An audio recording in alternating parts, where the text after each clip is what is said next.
Hello friends, welcome back to study with Tiwari channel. तो कैसे हो आप सब। तो बच्चों, जैसा कि आपको पता है कि मैंने आपके लिए क्रिया जो प्रकरण है उसको चालू किया था। तो उसमें हम काल के आधार पर क्रिया के प्रकार पढ़ रहे थे। तो पहली वीडियो में 2 में मैंने आपके लिए वर्तमान कालिक क्रिया और भूतकालिक क्रिया को बता दिया है परिभाषा के साथ। तो इसमें हम भविष्यकालिक क्रिया देखते हैं। क्रिया के जिस रूप के द्वारा आने वाले समय में अर्थात भविष्य में किसी कार्य के होने का बोध हो, भविष्यकालिक क्रिया कहलाती है। जैसा कि शब्द से विदित है कि जो कोई भी कार्य जो भविष्य में हो, फ्यूचर में हो, किसी कार्य के होने का क्या हो, बोध हो, उसे भविष्यकालिक क्रिया कहते हैं। जैसे मैं कल जयपुर जाऊंगा, तो इसमें गागी गे का प्रयोग होगा। आप मेरे घर अवश्य आइएगा। दूसरा है शायद वह कल आए। तीसरा है यदि वह आएगा तो मैं भी जाऊंगा। तो बच्चों, ये प्रकार के हिसाब से यहाँ पर एग्जाम्पल बताए गए हैं कि भविष्यकालिक क्रिया के कौन कौन से उदाहरण हो सकते हैं। उसी प्रकार से यहाँ पर बताया गया है। देखो, मैं कल जयपुर जाऊंगा, इसमें तो हो गई सामान्य भूतकालिक क्रिया।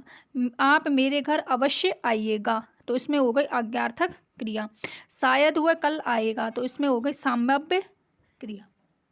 आगे की स्लाइड में देखते हैं कि भविष्यकालिक क्रिया के 4 भेद होते हैं। पहला होता है सामान्य भविष्यकालिक, दूसरा होता है संभाव्य भविष्यकालिक क्रिया, तीसरी होती है आज्ञार्थक भविष्यकालिक क्रिया और चौथी होती है हेतु मत भविष्यकालिक क्रिया। तो ये क्रिया भविष्यकालिक क्रिया के 4 भेद है। जैसे कि मैंने आपको बताया था, भूतकाल के होते हैं 6, वर्तमान काल के होते हैं 5 और भविष्यत काल के होते हैं बच्चों 4।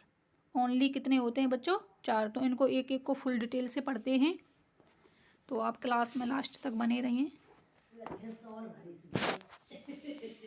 पहली है इसमें सामान्य भविष्यकालिक क्रिया। तो इसमें आएगा गा गी गे संकेत के लिए। क्रिया के जिस रूप के द्वारा आने वाले समय में किसी के होने की सामान्य स्थिति का बोध हो, सामान्य भविष्यकालिक क्रिया कहलाती है। तो इसमें संकेत के लिए क्या आएगा बच्चों? गा गी गे।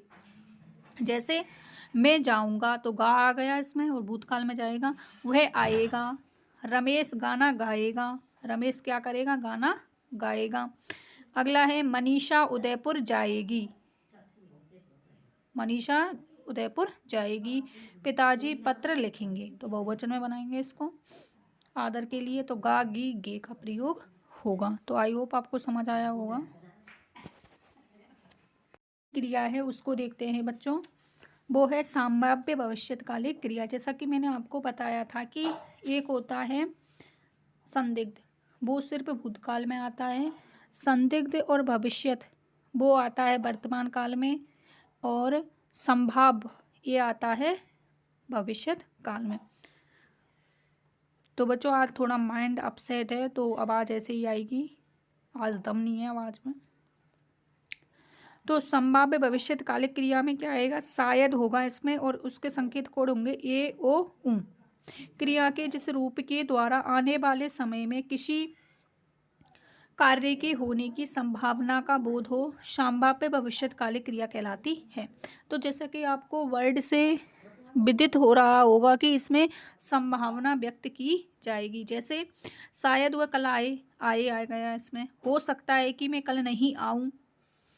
बादल घने काले हो रहे हैं, शायद बरसात हो, तो इसमें हो आ गया, ओ की मात्रा लगी हुई है। शायद बरसात हो, तो संभावना व्यक्त की जा रही है, शायद शब्द आ गया इसमें। अगली क्रिया है इसमें बच्चों आज्ञार्थक भविष्यकालिक क्रिया। आइएगा और जाइएगा इसके संकेत कोड हैं।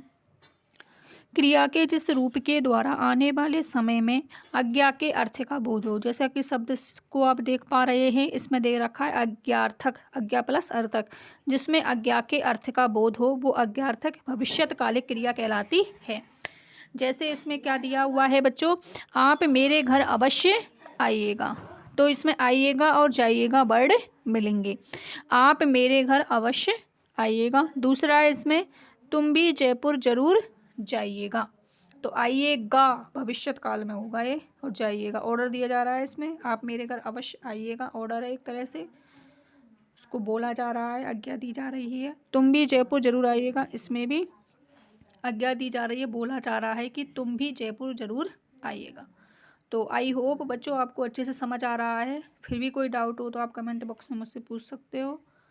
और बीच बीच में आपको सेशन यदि अच्छा लगता है तो लाइक शेयर और सब्सक्राइब भी कर दिया करें और बेल आइकन को प्रेस कर लें, जिससे आने वाली न्यू वीडियो का नोटिफिकेशन आपको मिल सके।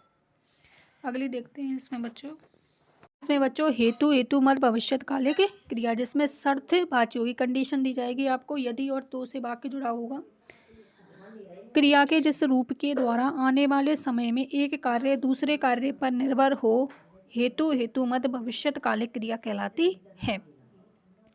एक कार्य दूसरे कार्य पर क्या होगा बच्चों? निर्भर होगा। जैसे यदि कृष्ण बांसुरी बजाएगा तो राधा नाचेगी, यदि और तो आ गया इसमें, और बजाएगा, गा गी गे आ रहा है, इसलिए किस में जाएगी? भविष्यत कालिक क्रिया में। अगला दे रखा है इसमें, अगर बरसात अच्छी होगी तो फसल अच्छी पकेगी, तो अच्छी होगी और फसल अच्छी पकेगी, तो भी आ रहा है इसमें संकेत के लिए, और पकेगी और होगी भविष्य की ओर संकेत कर रहा है, क्योंकि शर्त दी जा रही है यदि बरसात होगी तभी फसल अच्छी होगी, तो ये संकेत है फसल के लिए। तो बच्चों ये थी आज की क्लास। तो आज आपका ये जो क्रिया से संबंधित जितना भी टॉपिक था मैंने आपको अच्छे से क्लियर करा दिया गया है। उसके उपभेद बताए, साथ में उसके एग्जाम्पल भी बताए मैंने आपको साथ में। तो मैं सोचती हूँ और आपसे अपेक्षा करती हूँ कि आपको ये सेशन अच्छे से क्लियर हो गया होगा। तो क्लास से जुड़ने के लिए thank you so much guys. ऐसे ही आप क्लास से जुड़े रहें और बीच बीच में लाइक शेयर सब्सक्राइब कर दिया करें। Bye bye, take care all of you. अपना ध्यान रखिएगा। मिलते हैं नेक्स्ट वीडियो में, नेक्स्ट क्लास में।